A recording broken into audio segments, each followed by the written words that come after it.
Good morning, Cinecoven. This is your Silver Nitrate Witch, Isabelle, here with you again. And today, we're talking about some more movie magic. This time, it's a potion lesson, sort of. My co-host, fellow Silver Nitrate Witch Laura, and I have often talked about our hometowns where we're from on the show, so you likely know I grew up and currently reside in South Louisiana, which means that even though today is indeed October 1st, the high is still in the 90s most days. Yeah, now it's getting better, certainly. It's more like 90, 91 instead of like 98, 99. And the lows overnight are officially in the 60s, and that is unfortunately about as close to fall as we're going to get until pretty much November. However, I and many of my local friends and witches are still determined to treat our cauldrons like it's autumn anyway, so today I want to introduce you to some warm kitchen magic inspired by one of the coziest moments in the Studio Ghibli film Ponyo. An animated film that follows a sea creature who wants to be human. Ponyo is full of actual magic. Ponyo herself starts to transform from like a fish thing. A goldfish is what she's often described as. I don't know that that's the word I used.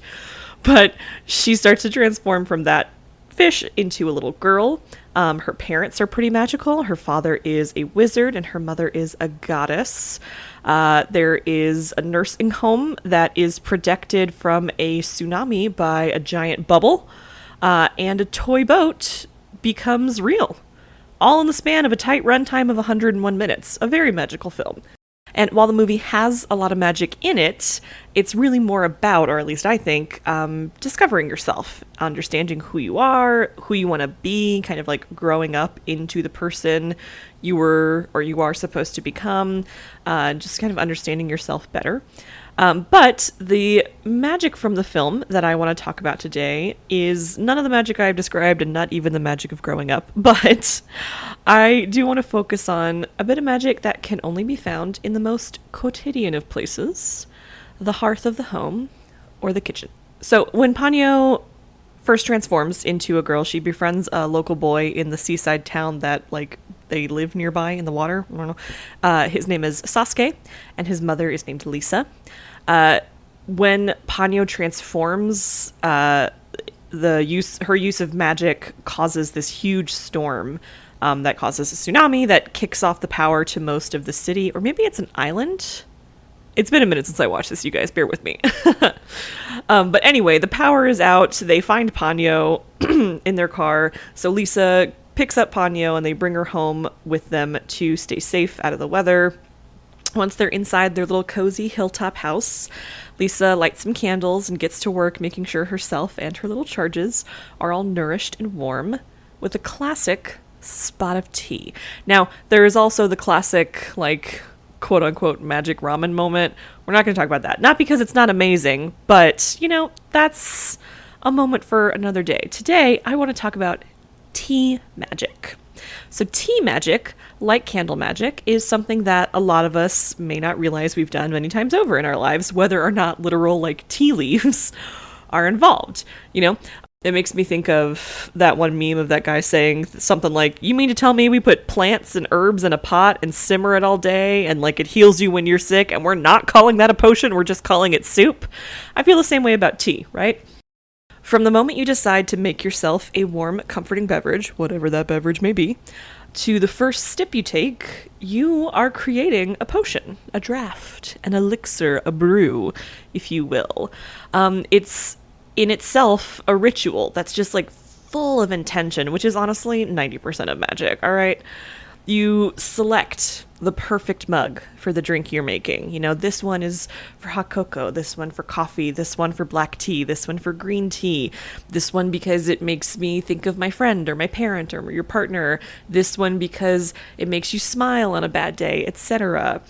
You measure out the ingredients, so how many tea bags, if you like something a bit stronger. Do you do the thing where you squish the bag or not? How many scoops of hot cocoa mix if you're going that direction? How many tablespoons of coffee grounds are you putting in the machine? Are you adding honey, lemon, milk, cream, etc.? And then you let it steep and do its work. That's a potion, y'all, right? You stir it to cool it off, and then you can kind of even get caught up in the way all of the ingredients swirl together in your selected vessel. You can tap the spoon on the edge a few times, yes, to get the drips off the edge of the spoon, but that also does some interesting work in like sealing your intention within your potion. You bring it to your face and you blow, not only to cool it off, but adding the final ingredient, a little bit of yourself. And then if you're me, you take a sip way too early and burn your tongue. Or if you are certain other witches, I know, you will leave it on the counter and forget about it for a few hours. But the resulting drink itself is almost negligible. Obviously, you want to enjoy your beverage, but the magic part comes from the ritual of taking the moment to slow down and quietly nourish yourself or someone else. I think the Brits certainly have one thing right. I'm sure they have lots of things right, but the one thing they definitely have right is that when there is ever an awkward moment or a sad feeling or a bit of unexpected news, the only right response is, I'll put the kettle on. So back to the film. What I love about this moment in Ponyo is that we get such a slow, sweet, step-by-step view of Lisa's process of making these drinks for herself and the kids. And it's honestly something that's pretty consistent across Miyazaki's animated films. There are such gorgeous depictions of cooking food or sharing meals with each other. Another one that I always love is the breakfast scene from Howl's Moving Castle, where he's cracking the eggs into the pan and slowly feeding the shells to Calcifer underneath. Or towards the end of Spirited Away, when No Face is at Zeniba's hut and eating cake while she and Chihiro, learn to knit together. It's just so satisfying and comfortable. So in Ponyo, Lisa brings a tray to the kids and sets it down, and it's got 2 gorgeous steaming mugs of milk, a jar of honey, and a teapot and a teacup for herself.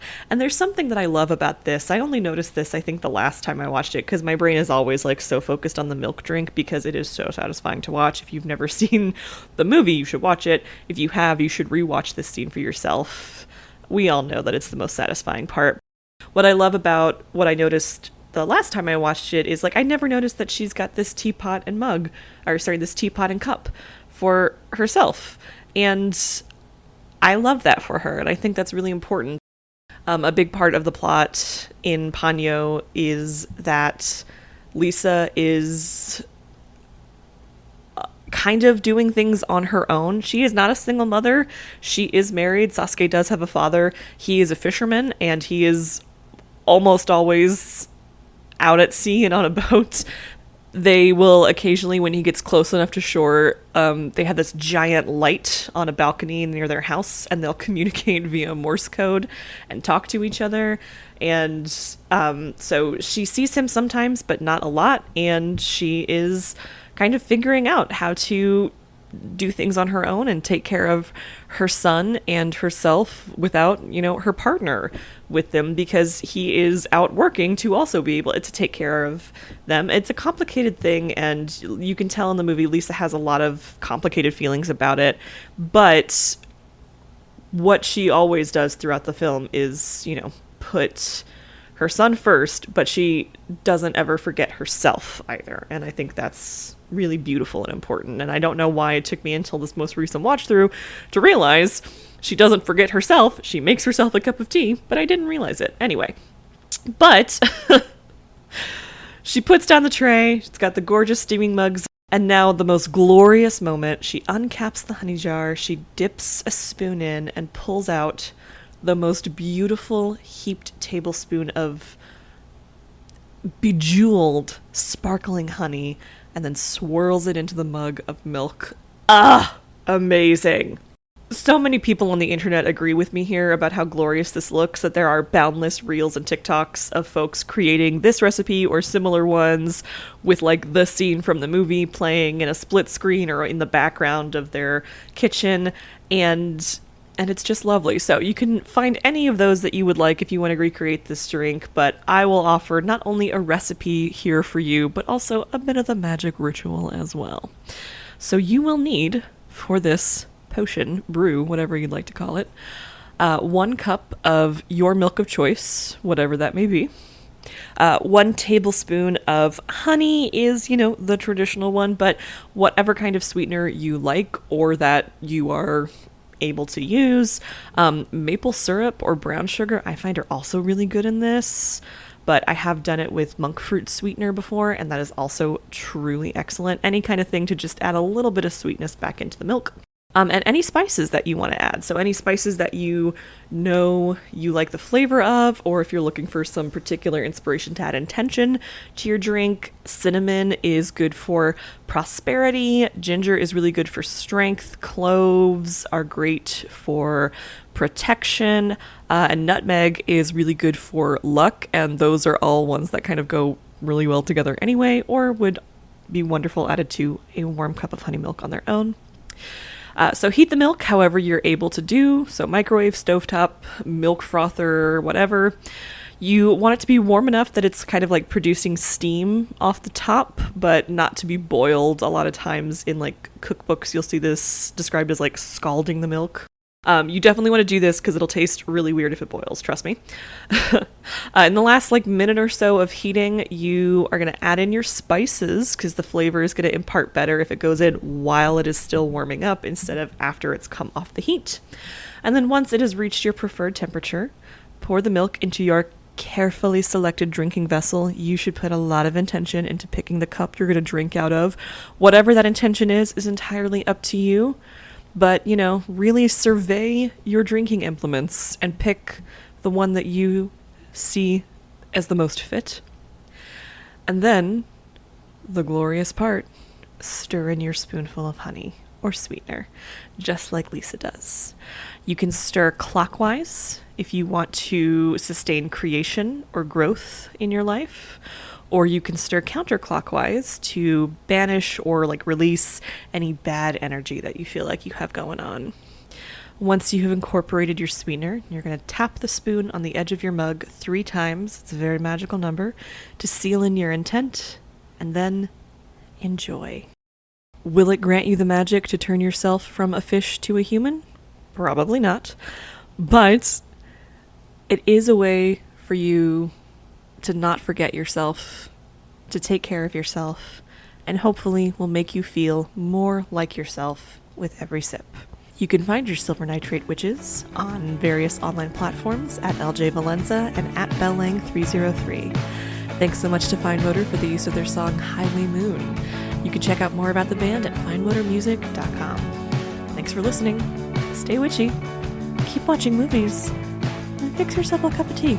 You deserve it.